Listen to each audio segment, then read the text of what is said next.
بچه ما فضای مجازی رو بدون هیچ دانشی یا آموزشی در اختیارمون گذاشتن و ما یهویی با موجی از افراد روبرو شدیم که همشون خوشحالن، همشون دارن میخندن، همشون فیتن، پول دارن، 300 نفر میخوادشون و این باعث شد که ما به زندگی خودمون یه نگاه بکنیم و واقعا به معنی کلمه احساس بی‌ارزش بودن بهمون دست بده.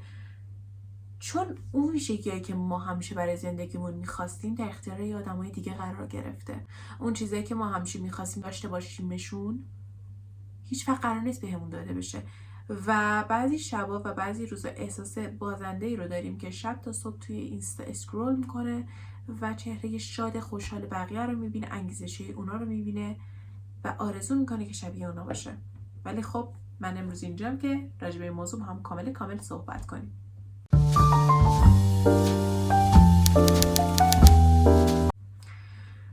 سلام به همگی، به چنل من خوش اومدین. اسم من پارمیسه و امروز اینجاییم که با هم یک صحبت خیلی صمیمی داشته باشیم. بچه ها، من معمولا از این صحبت ها نمی کنم ولی دیدم این یکی واقعا واجبه و این یکی رو باید بگم و باید گفته بشه. به خاطر اینکه خیلی از شماها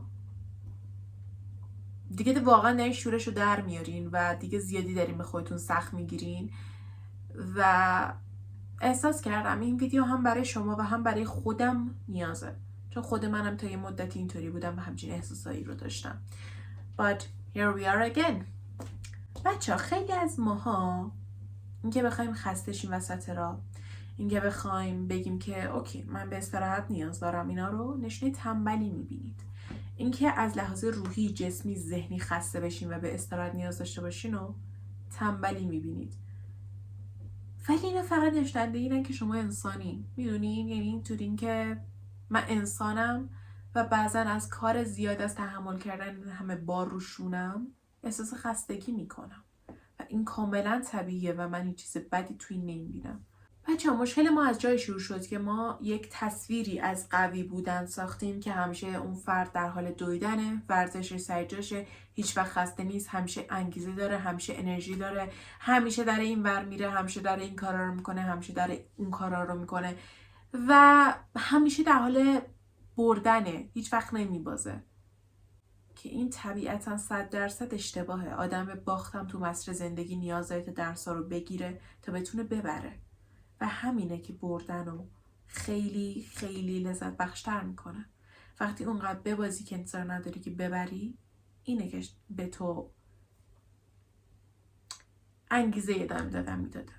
بچه شما فرق استراحت و جا زدن رو هنوز خیلیاتون نمیدونید. استراحت یعنی که اوکی من یه ذره خسته شدم وای میستم، اوکی من یه ذره به استراحت نیاز دارم، اوکی من میخوام یه ذره انرژی خودم برگردم و پرقدرت‌تر ادامه بدم. ولی جا زدن اینطوریه که من نمیتونم، من یه آدم لوزرم، من کلا میخوام برای همیشه از این کار فاصله بگیرم.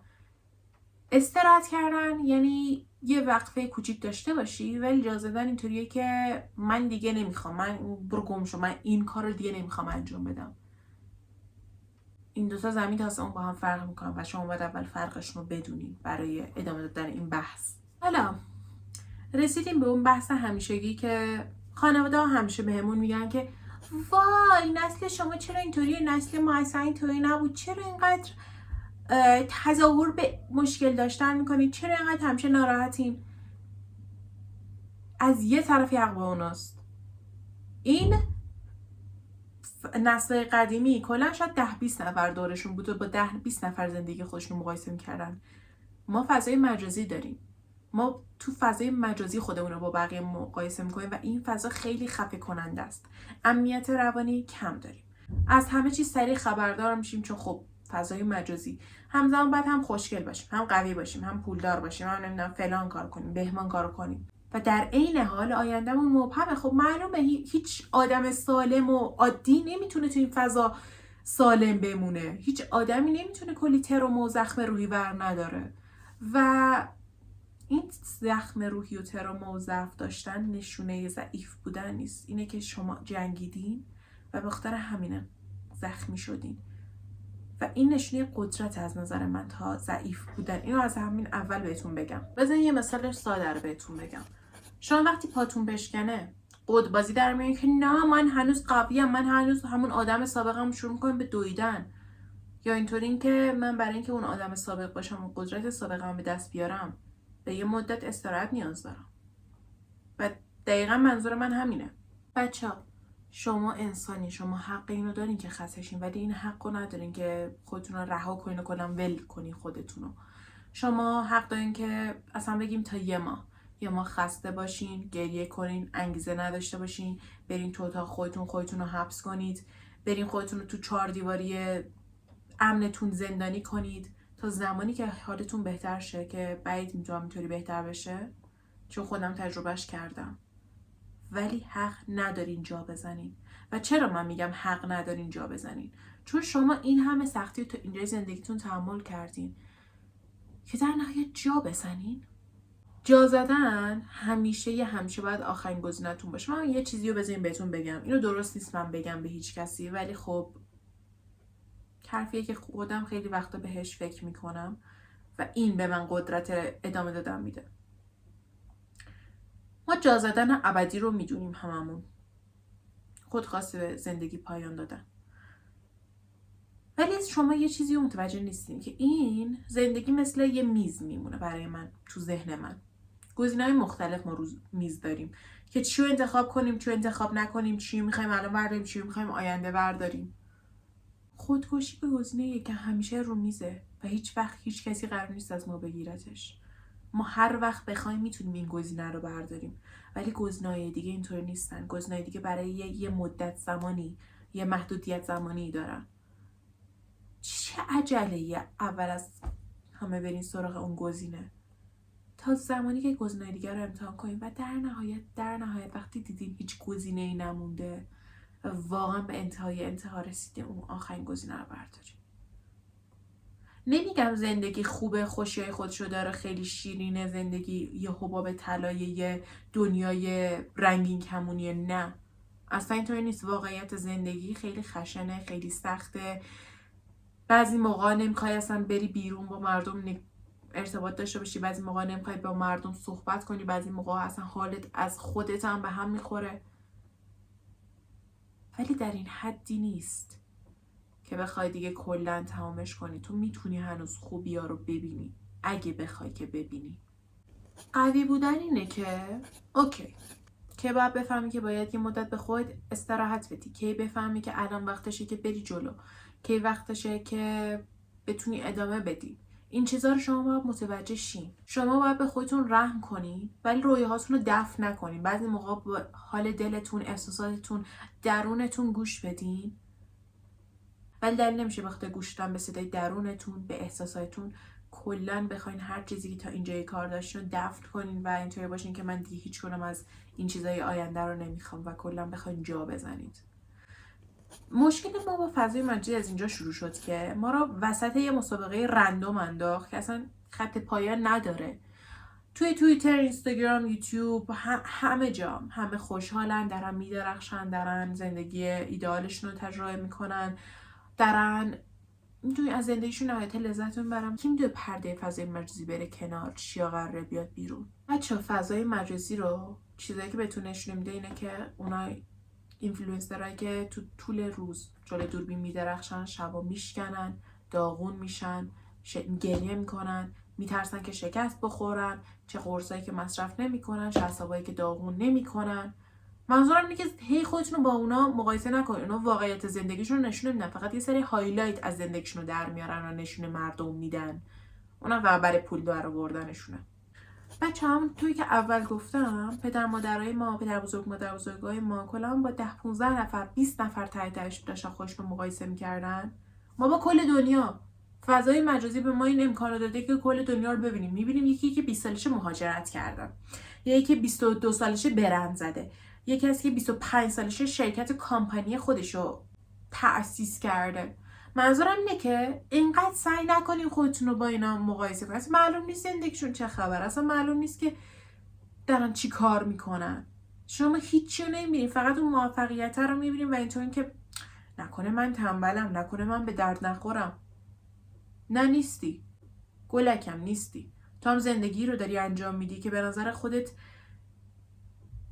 بچه ها هدفها تو زندگی با هم فرق میکنن. تو داری زندگی رو سعی میکنی بسازی که به نظر خودت ارزش زندگی کردن رو داره و اونم دقیقا داره همون کار با زندگیش میکنه، ولی آیا مطمئنی که اون شاده؟ منظورم اینه که شما نمیدونین اون آدما از لحاظ روحی، روانی، فکری، ذهنی اصلا کجای زندگیشون قرار دارن. پس اینقدر سعی نکنید خودتون رو باهاشون مقایسه کنید و یه ذره به خودتون آرومتر بگیرین. یه ذره این فضای مجازی رو که دارین نگاه میکنین تو باشین فضای مجازی الان خستگی رو تبدیل به احساس گناه میکنه. منظورم چیه؟ قبلا یه ذره احساس خستگی میکردی، گفتی که اوکی یه ذره استراحت میکنم میرم ادامه کارم. الان احساس میکنی خسته وسط کارات، میای یه 2 دقیقه اسکرول میکنی توی اینستاگرام و فضای مجازی و اینا، میبینی زندگی بقیه تو بهترین موقعیت خودشونه، عذاب وجدان میگیری، حالت بد میشه، احساس گناه میکنی، طوری که خاک بر سر من چرا اینجا نیستم، خاک بر سر من چرا تو این موقعیت نباید باشم، چرا من الان دارم استراحت میکنم و میبینی حالت بدتر داره میشه، در حالی که اینطوری نباید باشه. حالا اینا یه قسمتش بود. ما به قسمت انگیزشی اسلامی اینستاگرامی و یوتیوبی و توییتری و این رو چیزا نرسیم. همه میگن که آره ساعت 4 صبح پاشو صورتتو با گواشا درست کن، بعدش پاشو برو جیم، بعد پاشو برو باشگاه، بعد پاشو برو سر کار کن، استراحت کن، انگیزت بالاتر میره، بعد بیا از سر کار خونه یه غذا درست کن، بعد دوباره پاشو برو باشگاه. ولمون کن. این موفقیتی ها تو رو دارن له میکنن، شخصیت تو دارن له میکنن، ذهن تو دارن له میکنن. هیچکس تا حالا با له شدن موفق نشده. این حرفایی که شما دارین میخونین آدمو قوی تر نمیکنه، آدمو داره فرسوده تر میکنه، داره روح و ذهن و جسم و داغون میکنه. چیکار دارین با خودتون میکنید؟ و واقعا بعضی موقع آدما اینقدر این صحبت و حرفا رو هی پشت سر هم گوش میدن که واقعا فکر میکنن این واقعیت زندگیه و اونا احساس ناکافی بودن میکنن، چون میتونن که خب اگه ما کافی بودیم پس چرا ما هم تو زندگی اونا نبودیم؟ Because you're not a content creator sweetheart. بخاطر اینکه تو یه محتوا تولید کن نیستی. اونا وظیفه‌شون، اینا کارشون اینه که زندگی رو بسازن که تو دلت میخواسته داشته باشی و از اون زندگی سعی میکنن که پول در بیارن. دقیقاً. براوو. Welcome to reality sweetheart. فضای مجازی به ما یاد داده که همیشه وقتی حتی حالمون بده یه لبخند گنده بزنیم بگیم که آره حالمون خوبه، زندگی عالیه. حتی بزنیش چی؟ شفا تو واقعیته. الان من در حال حاضر حالم خوب نیست ولی دارم تمام تلاشمو میکنم و سعی میکنم که حالمو بهتر کنم. هیچ شرمندگی هم باید گفتن این حقیقت ندارم و حقیقتا نمیدونم چرا اصلا باید بهتون دروغ بگم. منم انسانم و اینکه اگه توقعی کمتر از این از من داشته باشین خیلی عجیب تره. من انسانم و من نیاز به این دارم که حالم بد باشه بعضی روزا و بعضی روزا کوتاه بیام. هیچ حرف و هیچ بحثی هم پشت این قضیه نیست و شما باید یاد بگیرین که حداقل با خودتون هم کشته رو راست‌تر باشین، صادق‌تر باشین و بعضا نگاه کنین ببینین که اوکی آره حالتون خوب هست یا نه. خب حالا باید برای اینجور قضیه ها چیکار کنیم؟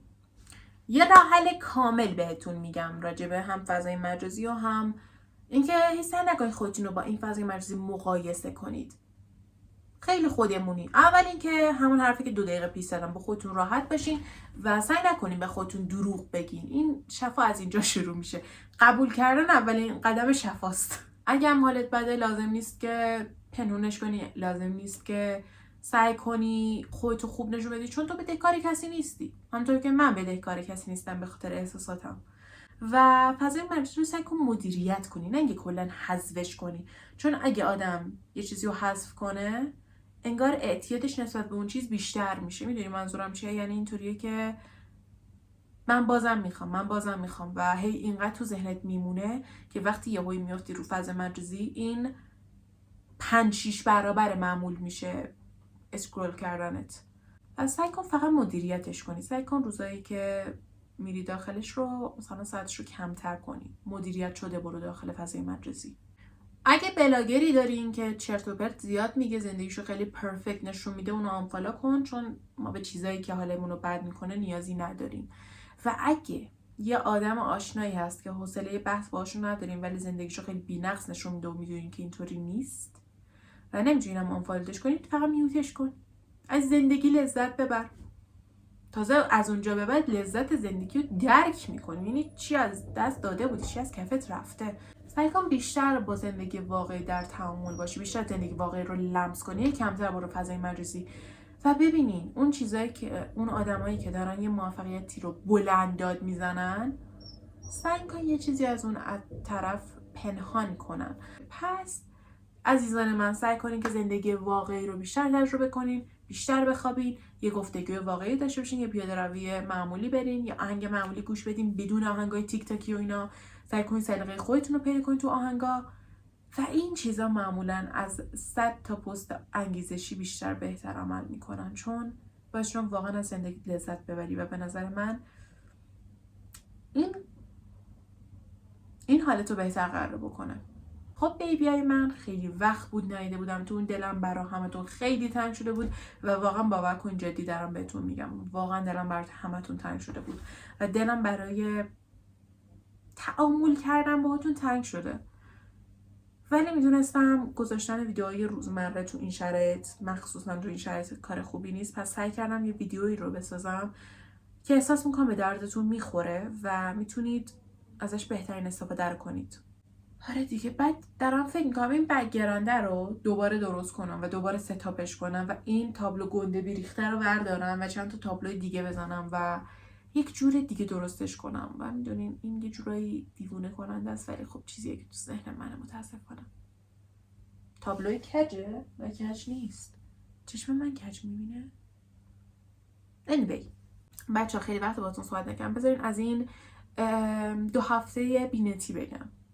ما با دانشگاهمون کلا ارتباط برقرار نکردیم، ولی خب در این حد میدونستیم که کلا کنسل شده. بعد سر کار منم نمیتونستم توی چند وقت برم و اینطوریدن که خب یعنی چی بیکار برای خودم بگردم. بعد 2 هفته هم باشگاه نرفتم، یعنی قشنگ از لحاظ روحی کلپس کرده بودم. به ویدیو امروزم میخوره. بعد هیچی دیگه، اینطوری بودم که اوکی من چیکار کنم. یکی از دوستام زنگ زد گفت که من یه سایت فیلم میشناسم، برو از اینجا فیلم دانلود کن و بدون سانسور. من اینطوری بودم که به به. اگه نمیدونین نیکا بهترین دوست منه که توی شهر دیگه در زندگی میکنه. نیکا به من گفت که آره من دارم یه فیلم میبینم خیلی کوتاهه، سوپرنچرال، فقط 15 تا فصله، کاش بیشتر بود. بعد من اینطوری بودم که 15 الان از انتظار 15 فصل بشینم باید فیلم ببینم؟ بعد اینطور بود که آره. و من اینطورم که خب درد. بعد هیچی دیگه، این سایت رو که به من معرفی کرد، من اول از همه رفتم ببینم این سوپرنچرال رو داره یا نه و گس وات داشت. نشستم دانلود کردم و اینا. الان فصل 6م.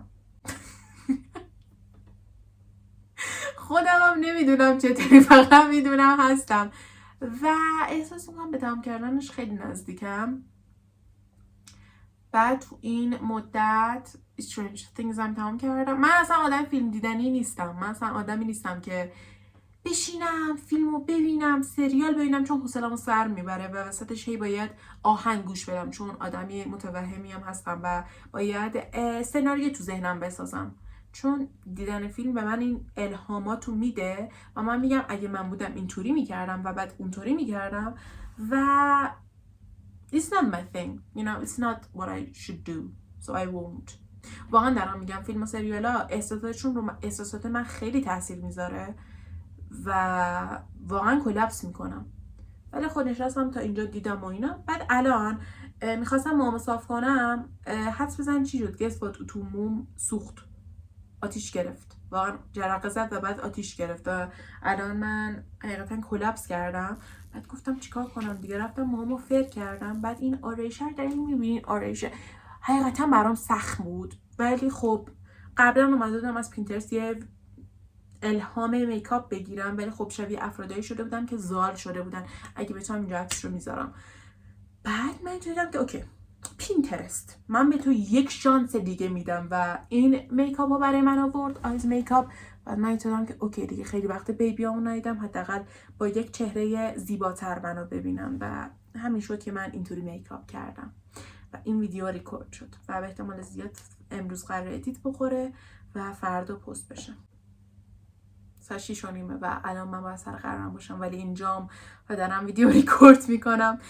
پس ویدیوی من به زودی میبینمتون. مراقب سوال خودتون باشین و غلط اضافه نخورین و دیگه هیچ وقت خودتون رو با هیچ کس توی این فضای مجازی مقایسه نکنید به جز من.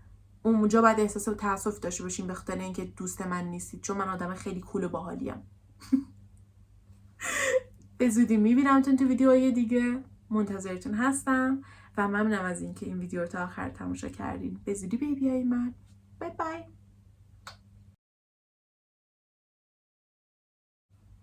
یه دختره بود، خیلی از آدم‌ها دقیقاً با این موضوع که فضای مجازی رو باور نکنین خیلی ویدیوها ساختن، ولی مورد علاقه ترین من مال یه دختری بود که میگه که چیز جالب راجع به اینفلوئنسر اینه که That's not my hand, I just printed it out. That's not my paint, I just printed it out. That's not my background, I just printed it out. و واقعا فکرم این یکی از بهترین چالش‌هایی که راه انداخته، چون به مردم حتی اگه شده یه ذره با سرگرمی نشون میده که بابا بیا بیرون از اون دنیای یونیکورنی خودت. واقعا این چیزایی که تو داری میبینی واقعیت ندارن. بس کن دیگه، داری خودتو با کی مقایسه میکنی؟ منظورم اینه که hello reality world. آره دارم کلپس میکنم، نمیدونم چرا قشنگ احساس میکنم اینقدر با فروپاشی روانی فاصله دارم. راستی بچه امروز خودم رو زیادی زیبا کردم بخاطر اینکه دیگه خیلی وقت ندیده بودمتون. گفتم که اوکی دیگه بیا یه ذره دافولی کنیم و امیدوارم دافولی شده باشم. چند من قرار دارم ساعت 6 و 11 دقیقه است. خب یه 10 دقیقه دیگه است دیگه قرارم اوکی بهش میتونم برسم.